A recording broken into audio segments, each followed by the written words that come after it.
Hi everyone, I'm Pranoti, host of Under the Microscope. This series is brought to you by the Real Scientists Nano team. Our goal is to provide a platform where scientists can communicate their work and interact with the public.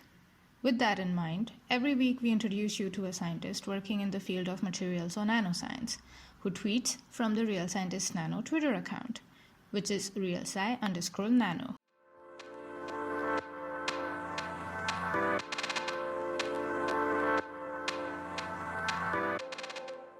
Hi everyone, my name is Pranoti. I am the host of Under the Microscope, and today we have with us Jarrett Dillenburger, who is a graduate researcher at the University of Pennsylvania in the USA. Hello, Jarrett. How are you?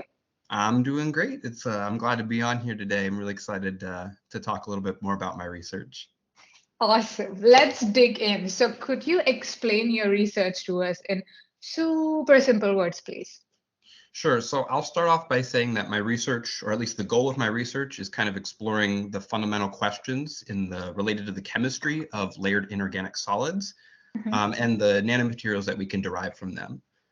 So in essence, this is looking at functionalization of these types of materials, these nanosheets, the exfoliation of the nanosheets, as well as looking at some of the thermochemistry that's related to these processes.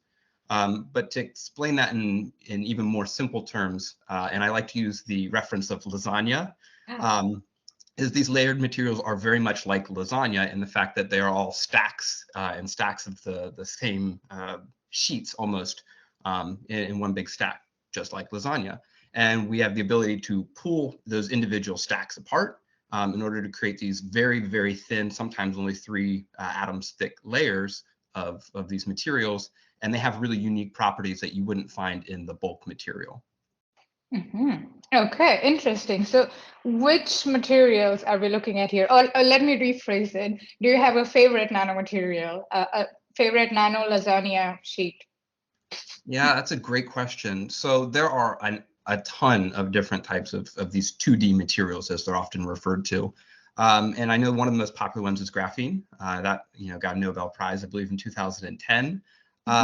But I actually really like double layered hydroxides. And so these are really fascinating materials because most layered materials are, you can get positive cations in between the layers, right, of those stacks. But double layered hydroxides actually have anions in between them. So they're slightly positively charged sheets. And because of that, they have some really unique chemistry that you don't find in a lot of other layered materials. Okay, so it's a different kind of lasagna. So your That's 2D layers are like the lasagna sheets, and the cations or anions are like the tomato sauce. What goes in the lasagna? Yeah, that's a great description of it. Yeah, so using that lasagna description, you have these sheets, kind of the pasta, if you will, and they're comprised of like a 2+ and a 3+ cations. So something like manganese and maybe aluminum, right? And then there are hydroxides in there. But in between the sheets, yeah, the pasta sauce, if you will, you have different types of anions and also water. So things like carbonates, nitrates, chlorides are also found within those inner layers. And you can exchange those materials out as desired to get different types of structures and different properties within the inner layer space, that pasta sauce area. Oh my God, that is so cool. I'm so hungry right now. Okay. I love that. Awesome. Let's talk more about it in the long podcast.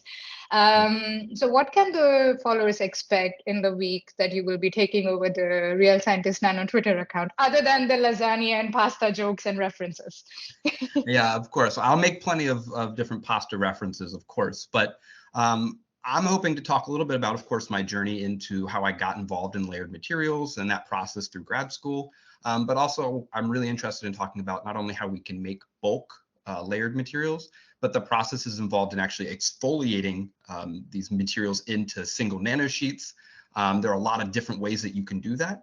And so I hopefully will also be able to explain some of the characterization techniques that I use, the instruments that I actually use every single day to confirm that, yeah, we've got some nanosheets and this is what they're doing. This is what they look like. These are their properties. And I also will try to get a little bit of Philadelphia flair in there, since that's where I'm at right now. Talk a little bit about some of the science exploration that you can do here in the city, different museums and things like that.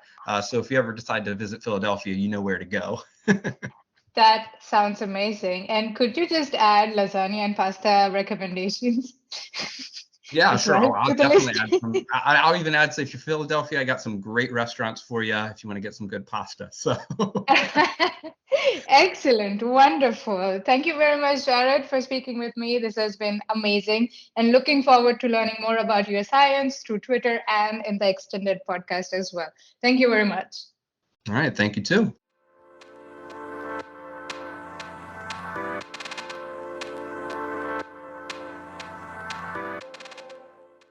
Thank you for listening. This is Pranoti, host of Under the Microscope. To know more about us, visit our website, thesciencetalk.com, and follow us on Twitter at realsci_nano.